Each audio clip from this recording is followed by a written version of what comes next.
The following presentation is a production of Ride the Wave Media.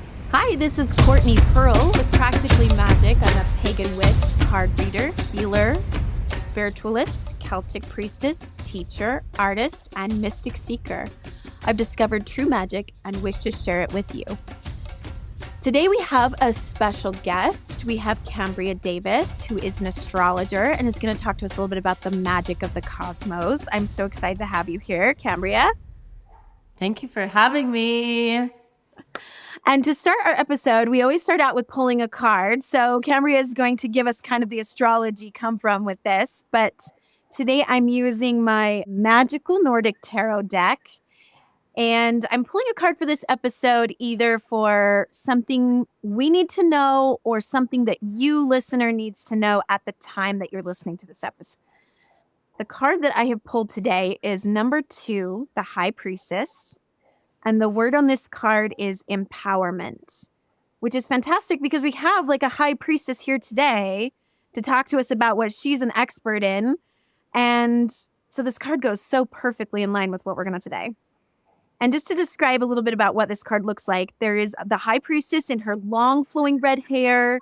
She has a table in front of her with a crystal ball and crystals. And on either side of the table, there are 2 cats, a black cat and a white cat. And I often take the feline symbology in a card to mean something along the lines of like a midwife. So if cats were seen as kind of the midwives in the old Egyptian ancient healing practices, they were brought in when a woman was giving birth because they purr when they give birth. So I like to see cats as like they're kind of on either side of us, and one cat is white and one cat is black. So it's very symbolic of the dark and the light, and both being the midwives that birth us into our next transition of life. And there's also a sword and a bird of prey, like a falcon or a hawk, is sitting on her shoulder. I take this to mean kind of like the sovereignty goddesses of mythology. The ones like the Lady of the Lake who gives Excalibur to King Arthur, where they are sort of imbuing the king with the powers of having the sovereignty, like he has been tested and proven worthy. So I think this is a very positive card for us today. What do you think? Oh, yeah. Yeah, and you talked about giving birth, which would be linked to motherhood. And the High Priestess is often in astrology linked to the moon, which is ruled by Cancer, which is motherhood. Cancer is mother energy. So, yes, I remember you telling me that, and both of my twin boys are Cancer as their sun sign, and I have now completely changed the way I talk to them. Now, if I want them to do anything for me, I'll say, oh, you need to do this to take care of the other one. And it totally works. Totally. Yeah, so High Priestess is often linked to usually like water energy, but more often the moon and Cancer, which is, it's not like mom, like in the traditional thing. It's just the energetic of mother, the caretaker, the nurturer, the home, the emotional needs of an individual. So that's cool. Love that. Yeah. Oh, it totally works. I'll just tell them when they're going to bed, I'll be like, you have to be so quiet because the other one needs to go to sleep. And then I'll secretly tell that to the other twin, and they both want to take care of each other. So it totally works out. Yeah. Oh my gosh, I love that. And I love that you are doing that for them. Yeah. Well, I have Kambria here today because I know a lot in the healing world and the energy world on a lot of different things that I study and do. But one thing I am totally overwhelmed with is astrology. It's not something that I have spent a lot of time on because every time I do, I'm just like planets, degrees, constellations, zodiac signs. It's so much. So I love to just put that up to the experts that know far more than me and spend their time studying these things. But I firmly believe in it. I totally know and understand that the cosmos are influencing us, especially the moon. I'm very aware of how the moon affects us. And so I'm glad you're here to kind of talk us through this. And I can just give it up to you for knowing all this. And I would like you to kind of walk us through. So you have Kaya Community, which is what you've started, you've created. and it stands for Come As You Are, but with a K because you're K for Kambria. Yeah. And I want you to tell me a little bit about how you came to create that community. Yeah. So I would say almost nearly 8 years ago, I started kind of on my own personal healing journey and awakening journey with no intentions of being an astrologer. Or I was in the middle of a coffee date with some friends and another real estate agent and another financial gal to do a class for real estate. And I would explain it as like dozed off or like kind of fell asleep, but didn't. And I just kind of had this total like download, people would call it, and just kind of saw like this room of women healing and getting together and holding space for each other. And I was like, what? So I shared this with a few people and they're like, well, you should do that. You should hold an event. And I was like, what do you mean? So then one thing led to another. I just put it out there. And then I was like, okay, I'm going to hold this women's healing event. I don't totally know. At this point in time, I had done Reiki 1 and 2, and I had gotten my master Reiki, and I had been starting to live in the energetics from crystals, but I hadn't studied a lot of Kundalini yet, or a little bit of astrology, not a ton yet, but I was just getting into it. And then I held this event, and it was just so powerful. Leading up to the event, I was like, well, what am I going to call it? Like a women's day? And I really struggled, right? Again, this was not something that I went out and searched for. I just had this kind of brief little nap, vision, download, whatever people want to call it, this intuitive hit, right? And I was like, okay, I have to do this. Like it was knocking at me. I tried to put it away and it knocked at me. And I kept trying to figure out, what do I call it? What do I name it? And nothing really came. And I was starting to get really frustrated. I remember one night I was like, okay, I just took a bath. Kids were asleep. And I was like, I'm just going to let it go. Like I'll just keep saying, come to this event in hopes that people will come. And I heard a song my brother, who's also an astrologer, had sent to me, and it said something about come as you are. And I've heard that saying so many times in my life, but it just hit different. And then I was like, come as you are, because I wanted this event to be for everyone, people who know astrology and energetics, people who have never been introduced, people who know nothing about crystals, but are looking for a safe place to connect with something larger. So I just was like, okay, Kaya. Right? And I put a K because I put a K at most C words because of Kambria being spelled with a K, and spelled it Kaya. And then I Googled what Kaya was, and come to find out Kaya, or some version of it in so many different languages across the world, mean very similar things that I was like feeling in my heart. So sisterhood, or wisdom, or the passing down of wisdom, or love. And that's just what I want people to feel when they come to Kaya. I knew what it felt like being in my mid-30s, not knowing what energy work was, astrology, anything, and like kind of stepping into that world, but being curious and wanting to step in and be accepted and wanting to learn more. But also, it's kind of scary when we're programmed and conditioned with a lot of different things. So from then on, from that first Kaya event, it's just, evolved, and I do women's retreats, and I hold astrology nights, and I do birth chart readings, and it's just a community for people to come as you are, any level, right, of knowledge or experience or beliefs, and come into community and just find healing and community and love and support, and showing up totally congruent for who we are, Absolutely. And that is, I feel like when you talk about your journey and when you created this, I feel like it's me at some point in the future, or my hopes for the future is there's definitely a need for those spaces, like to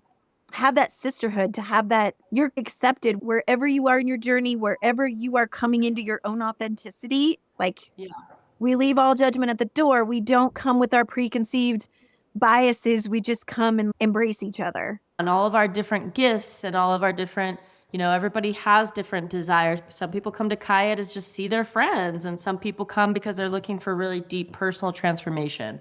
And some come to learn about astrology and apply it, and some just come to say, what's up? So it's all across the board, and I think we need that more than ever, really. Absolutely. I'm so glad that you are doing this work, and I'm glad for everybody that is doing that work. Like we all need those communities, and whether they're small communities or like they go virtually out into the world, we're all seeking it. I started my journey there was a group called Kara Circles, and Kara Celtic is like friend, but it's spelled. Yeah, I was just kidding. But yeah, it just meant like, this is your kin. These are your people. Like, come and be embraced by them. Kambria and I met at a business networking luncheon, and this business networking group in our local community, the focus is to create community and support each other. I'm just happy to be involved in it. I'm not sure where it's going for me or what that's going to look like for all of us, but I'm here for it. Yeah. And it's like the coolest, chillest networking group ever with like really genuine people. So I'm grateful for that, who have met you there. Yes. Okay. And then we're going to get into some questions that I have for Kambria. I was thinking about coming into astrology and what I wanted to share with people about it. So I want Kambria to share a little bit about how learning astrology, because she mentioned she wasn't always into that stuff. She came into it. But now, having learned about it, how has it affected your life, either personally or professionally? Like the difference between not having it in your life at all and then coming into it now. Oh, yeah. I mean, I would definitely say it's probably the single-handedly biggest tool in my life that I've ever encountered in 40 years of life on this planet. You know, I had heard of astrology, and I'm a Leo, so shout out to the Leos. Leo moon, I know you are. And so my whole life, people were like, of course you're a Leo. Kind of probably how now I talk to people, they're probably feeling the same way. I'm like, what does that mean? And that's not real. And I also had the same experience. I'm like, you can't box me in. Like, I'm more than that. But then that same year, I had left a corporate America job of over a decade. And really, my whole life, kind of everything just got tossed up. And within that first year that I started doing energy work and having Reiki sessions and then taking Reiki and meditating for the first time ever, in walked astrology through the voice of my brother, who's an astrologer as well. And he had always said things to me over the years. Things will show up when they're meant to show up and when we're ready for them. At that point, I was totally ready. The first couple, 2-3 years that he had been studying astrology or been in that realm, it didn't land for me. I was going through a really interesting personal, total life cycle. And he just came and kind of called me up out of the blue and read my birth chart a little bit. He was saying things that, even though he was my brother, were current things I was going through that I hadn't really expressed or even known how to express to myself, let alone my family. So that's how astrology made it in. And then I started diving into it, and it is overwhelming. I just want to remind people, it is overwhelming even for me. And I mean, I've been in this realm for 7 years. I've been studying astrology. And I want to remind people, it's not a belief system, it's a language, right? And so it's a language of the stars. And a lot of people are like, oh, you believe in astrology? But no, it's just a language. I just happen to study the language and involve myself. So yeah, you asked, how has it affected me personally? I am a far better person, mom, dog mom, partner, business partner, friend than I ever have been before, because I do apply astrology to those relationships. And more importantly, it has helped me understand myself so much, my own birth chart, my own strengths and weaknesses, and my own cycles and transitions, that I can understand how and why I might do things. And I can show compassion and empathy, but then I also have a really nice check, right? Like, I have a lot of fixed energy in my chart. So, you might be being a little too rigid right there. So learning more about myself and how I'm built, right? In astrology, it's like, hey, you chose your birth time, or you knew. And so it's this birth chart for this lifetime for me. These are the things I chose to have or to live with. And it helps me, if I can understand myself better, I can show up better, right? Yes. And then I can understand others better. It gives me like a little bit of a glimpse into maybe like why my daughter does something one way and my son does something totally different, right? They're not my biological children, but they are biological siblings and very close in age, and I can see some of the differences. So that's a big part of how it's affected me personally. And then professionally, huge. Coming from somebody, again, who has done nothing but corporate sales, high level of corporate management. So professionally, it has totally impacted my life because I use astrology to run my businesses because I have multiple businesses. And it is easily the most untapped tool. This is where, for me, merging corporate America, merging this like hustle, grind life with the patterns and the cycles of the cosmos has been massive for my own success. Yeah. And that's what I'd love to see more of. I'm going to do a whole episode on just like how can we move into this new feminine awakening into an age where we're combining these things to be able to move through what we don't understand. And Yeah. I always say my listeners will know this phrase. If they listen to me regularly, they'll know it by heart. But I always say healing is just witnessing yourself. It's being able to be more mindful about who you are and where you stand. And I feel like astrology is just this whole huge tool to be able to go, oh, this is more about me that I didn't know before. Totally. Yeah, and that's where birth chart reading comes in, right? I'm not just plugging birth chart readings, but I have watched that's how I got into astrology, but even if astrology is not something people really want to dive heavily into, that's cool. Using it to understand ourselves and who we are. And I use it when I do birth chart readings. The goal is to help you come back to your soul's essence, the true nature of your soul, because we live a whole life and a lot of stuff gets put on us and stuck on us, and we build walls and we put on our armor. And the astrology part is like, oh yeah, oh right, so you have a Leo moon. Oh, the youthful, playful, exciting pieces of me, right? These are things that are so important. These are who I am, not things that I'd want to be. They're who I am. And so getting back to that is the biggest impact that I see people have once they kind of have astrology, you know? Absolutely. Good. And one question I was excited to ask you, because in the healing world, that the clients that I see, and I do both Reiki and I have emotional processing clients. We go through like an hour and a half process session. What I've noticed over the last couple of years of doing this work is that I will have clients that come in and do, whether they're doing Reiki or emotional processing, they'll seem to be working on the same things all at the same time. This is why I can't deny astrology is not part of the influence in all of that. Because I'll have like a period of time where, let's say, everybody seems to be dealing with or working on shame all at the same time. I've even done like my Instagram live videos based on that, because I'll say, I've had a lot of clients working on shame right now, and I just want to talk about shame for a little bit so everybody who might be dealing with that can all hear about it at once. So maybe you can tell me a little bit more about how astrology plays into that. Totally. Well, if I can insert my moon example here, because I really love this for people who are like, I don't believe in it, or astrology's not real, or whatever, right? So, because it will also tie into why a lot of the things in the cosmos in the sky affect us all at the same time. So when people say astrology's not real, it's a crock of you know what, I don't believe in it, that's cool. Then I just go right to this, right? So I ask your followers, listeners, anyone listening, do you know that there's a moon? Do you believe that the moon exists? Can you see it with your eyes, right? Most people are like, of course the moon exists. The next question we have is, does the moon affect the tides, right? Yes. Well, what are the tides made of? Water. Cool. So the moon up there affects the tides of the ocean down here, which is water. So if the moon affects the tides of water down here, and as human beings, we are made up of 70% water.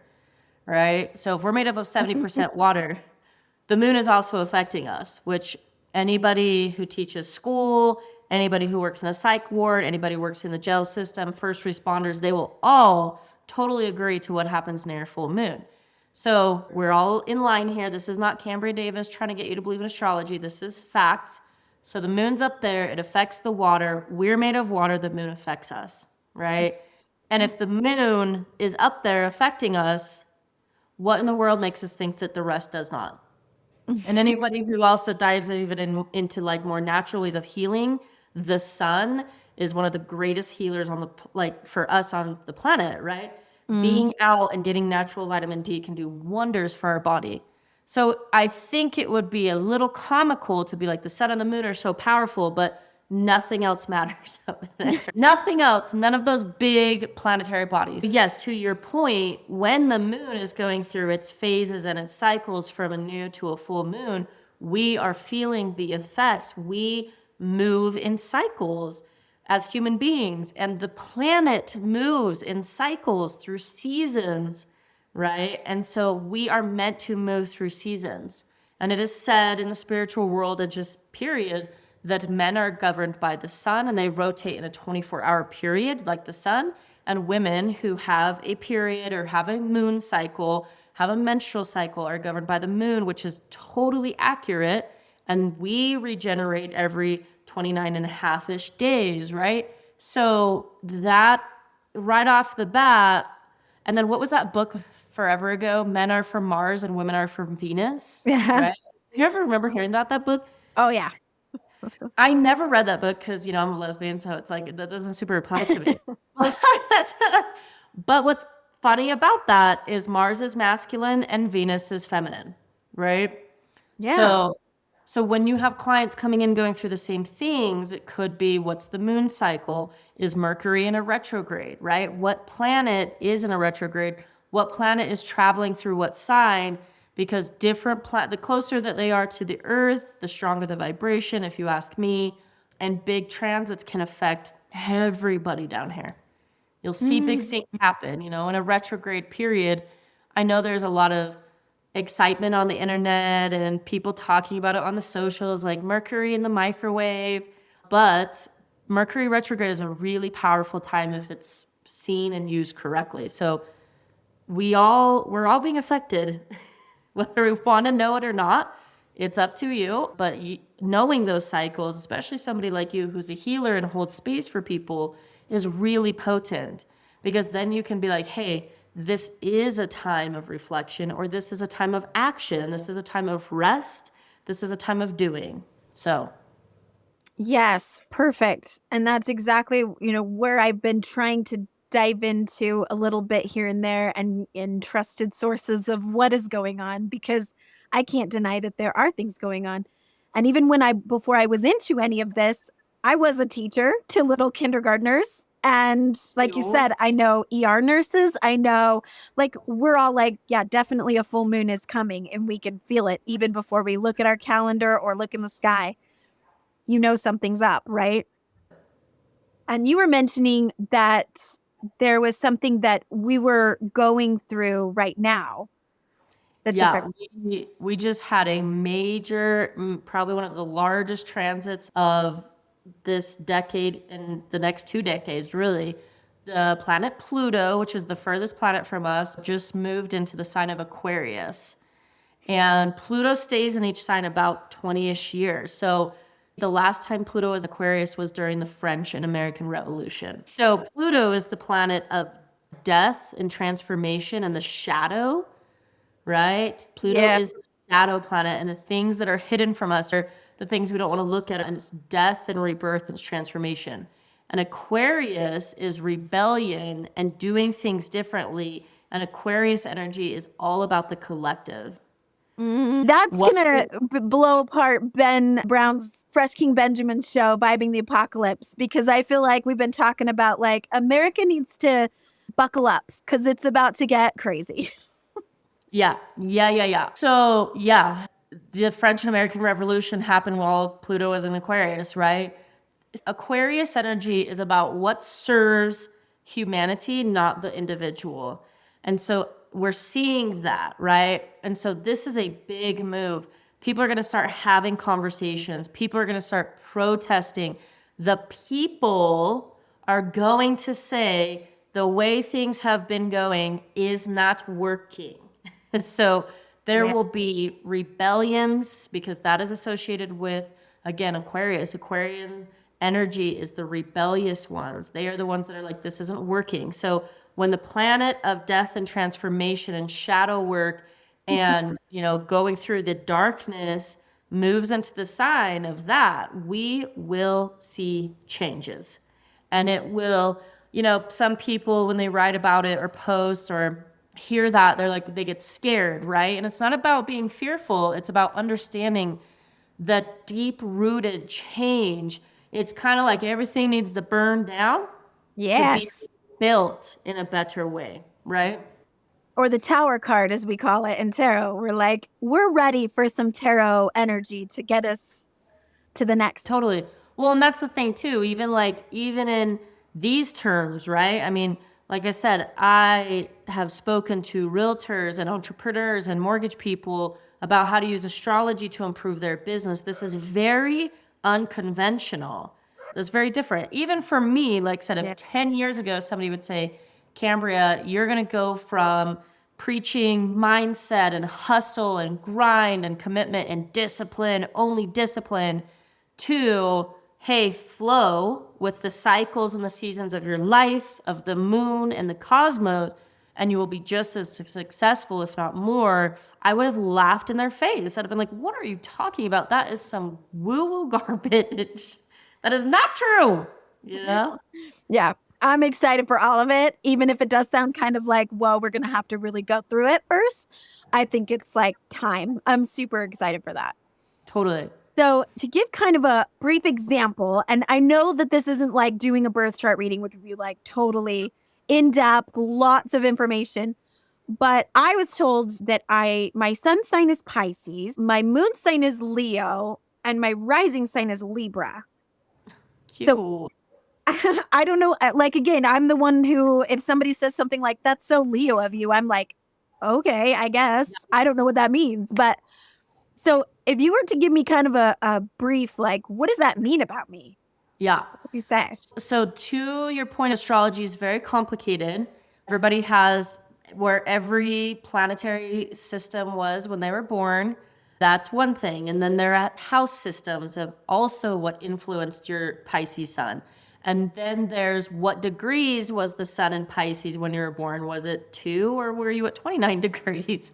And then there's also where was the sun in aspect to the moon? And that all plays a part, right?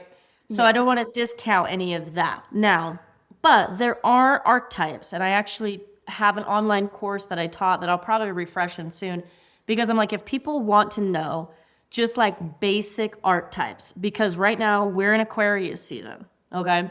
So what is the basic archetype of Aquarius? Then in that season, you know how to kind of align your life, your kids, your business with that energy.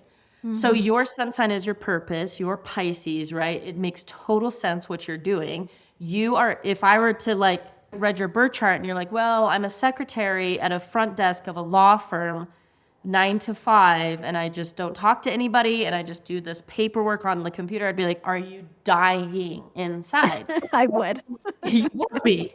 Because you're Pisces, you are connected, you live in a different realm all the time, right? It's Pisces struggle to like be here on this planet because it's the dolphin, or some people say the fish, whatever, swimming to heaven, swimming to hell. So you know how to go to the highest highs of all levels of spirituality, and you can travel realms, and then you know how to go into the darkness, right? Pisces, it said, I think they're one of the most intelligent signs in the zodiac because you are the last sign of the zodiac, meaning you have a little bit of every other zodiac within you. So that can be a powerful thing. It can also be detrimental because then Pisces can often feel like they don't know who they are. Right? Because they have a little bit of everybody in them. So around your fire friends, you're going to be fire energy. And around your water friends, you might be a little bit more emotional. So there's kind of it's mutable water. So there's a flow to Pisces. Okay. So that's Pisces. And then that's your sun and that's your purpose. Knowing what you do and knowing a little bit about your life makes perfect sense. Coco. No, that's my girlfriend's dog. My dogs are, for the most part, not barkers, but they're loud in the house. It kind of creates a real effect to what we're doing here. Like listeners are just right here and with us. Yeah, you're just right in our house. Okay, Leo moon. Your moon sign is your physical and emotional needs. It's really what you need, and it's who you are behind closed doors. So when people look at like the 5 love languages, or if you're feeling down and your soul is not feeling full when it comes to your soul's essence and what you're needing, I would look to your moon sign more than your sun sign. The party. Leo is the party of the zodiac, the inner child of the zodiac. They are just looking for fun. They want to have fun. They want to play and they want to joke. Leos also are the kings and queens of the zodiac, so they want to be on the stage. When that's the moon at home, you know, a lot of dance parties and a lot of music and a lot of fun with the kids and activities. And also like, hey kids, Leos love attention and that's not bad. Leos are very confident. People are drawn to their magnetic personality. And you can see that. The thing with Pisces sun is it's such a mutable energy. I do see often Pisces sun's moons impact them in exterior places often a lot more too. I can right? totally.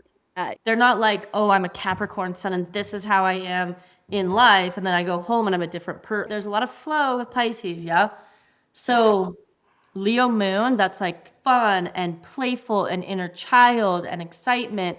And also the leader, right? Leo is a lion, so leaders of the pack and wanting to be the lead, right? And needing that. So you need to have inner child, which is, again, things I know about you, all in alignment, right? That is definitely in alignment. Anybody who knows me would say that's spot on.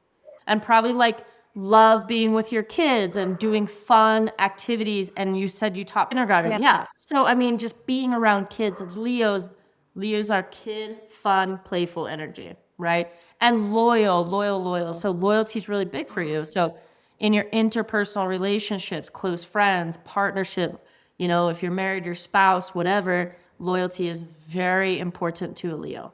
I have absolutely been told that. Actually, a psychic medium told me that. They were like, you are loyal almost to a fault. Yes. Like maybe you should be less loyal sometimes. And I'm like, oh. Leos are known, and Leo rules the heart, right? And so the heart just breaks. And so a Leo demands loyalty, but also lets people kind of get away with not being loyal, speaking from personal experience. So that is part of it, but loyalty is really big and you need that. And again, you need the attention at home. This is when people think like, oh, needing attention is bad. No, it's not. Like you need to be seen at home for and with your closest friends and family for who you are and your gifts. It's very important to you. You actually need that. And so if you're not being recognized or, you know, given accolades and attention and praise, you actually are not living, it's not fulfilling your soul. That's real. Wow. I mean, I thought that would be a fun question to ask, but I'm like, I don't know if I've ever been more seen. That's crazy. Yeah. Yes. Yeah. And then your Libra rising. Libra is all about relationship to other, right? Balance and relationship. So that's, do things feel fair? Do things feel balanced?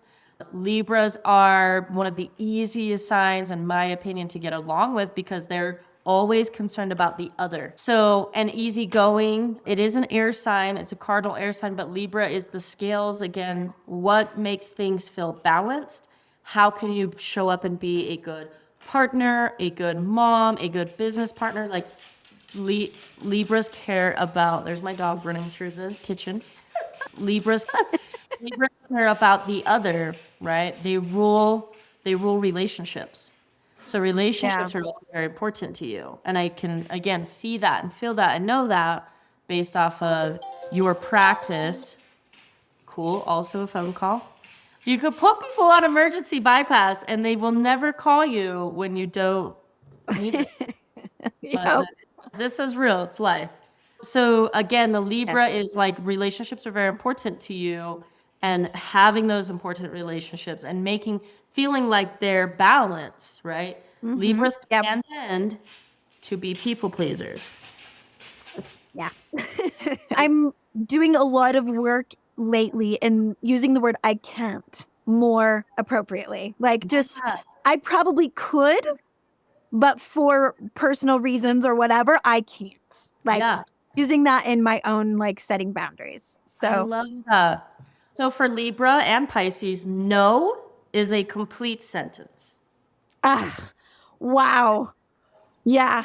I really do need to work on that. I have a very hard time not just like I need to explain everything to you so you understand my goodness and that I'm not trying to hurt anyone and all the Yep. things. And yeah, I'm learning how to let that go little Yeah, by it's little. not easy.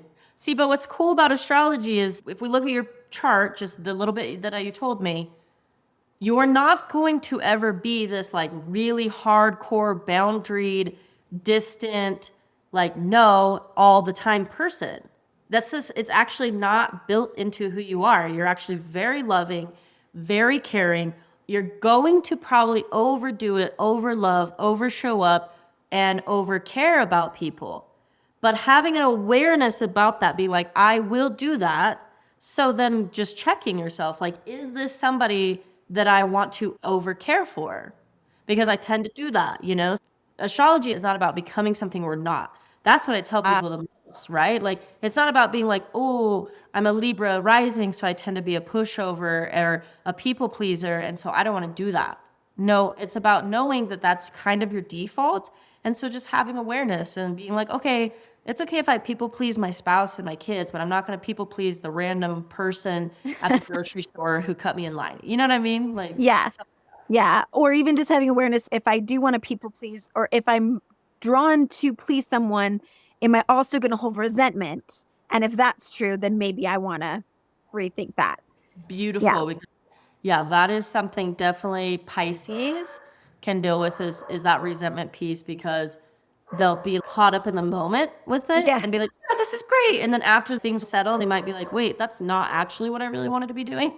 Yeah. I can absolutely see that. All Cool. right. To finish up, instead of doing a question from a listener, which is what I sometimes do, place a little game with zodiac signs. So I came up with a game where reaching out real people, we're going to play it with Disney princesses. These are Okay. just archetypes, not real people. But if these people were a certain sign, what would they be? Maybe just for time, we'll just do a sun sign. I'll just choose one random zodiac sign. And Kim's going to tell us like what Disney princess might be this sign. We'll do a couple of these. Think about my Disney princesses here, you know? I know. I was going to ask you, like, have you caught up on all your Disney characters? Disney princesses, Disney villains, or Disney heroes? Whichever you want to choose. And the one I've chosen first is Scorpio. Ooh, Scorpio. This is my husband's sun sign, by the way. Oh, okay, cool.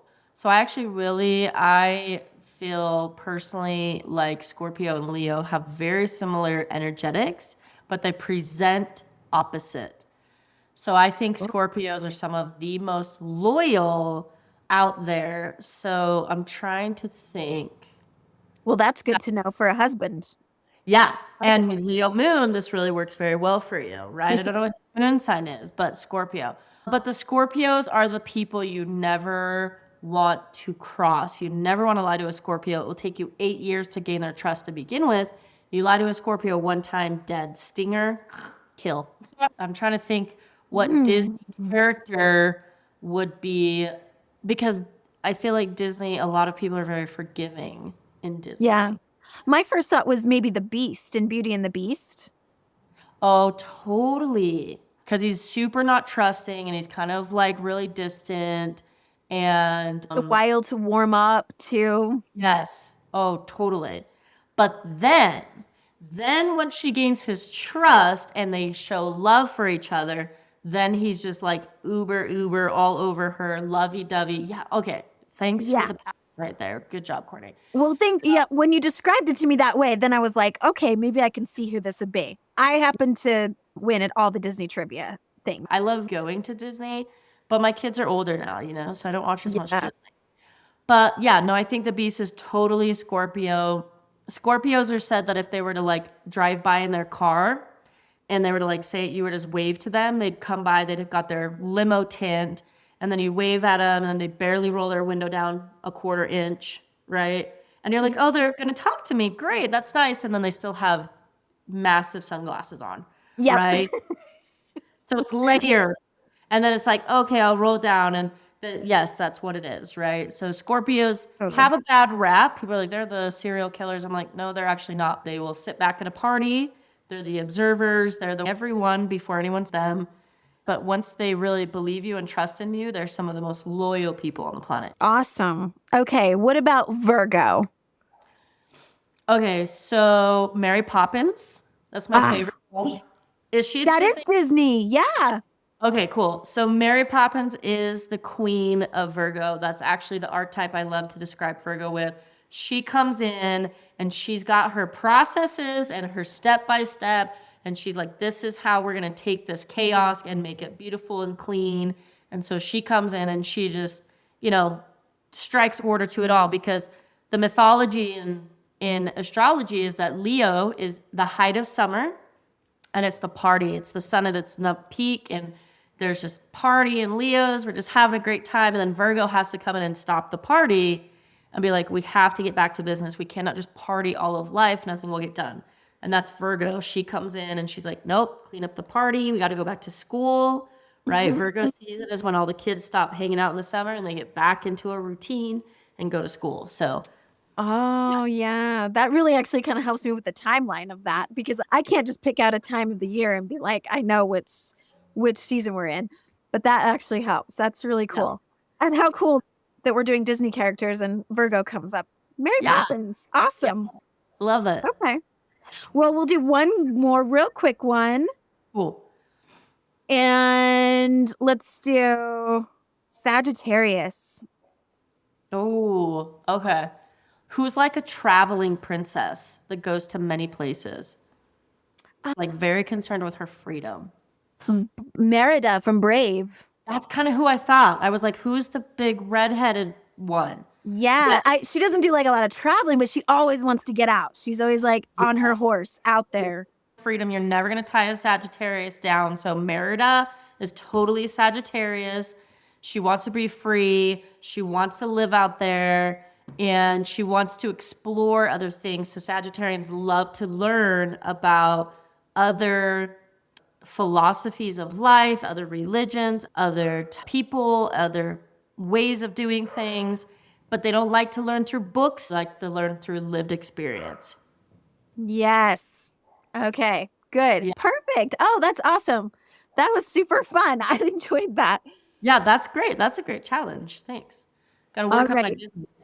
Finish up. I just want to give you an opportunity to shout out any of those social medias. Like, how can people find you? At KAYA, community with a K, or at Kambria, KAMBRIA 12 on Instagram. That's where I'm most there. You can also go to kayacommunity.com and sign up for our newsletter, and all events get posted there. So yeah, we try to stay really interactive with people. But yeah, Instagram for Kaya or Kambria is probably the most that I use right now. Eventually I'll get to some other stuff, or the website to leave your email, because we all know with social, the algorithms, you don't always see everything. But if you get on our email list, then everything that we do, their next upcoming event is most likely a crystal pop-up shop again on February 11th, right before Valentine's Day.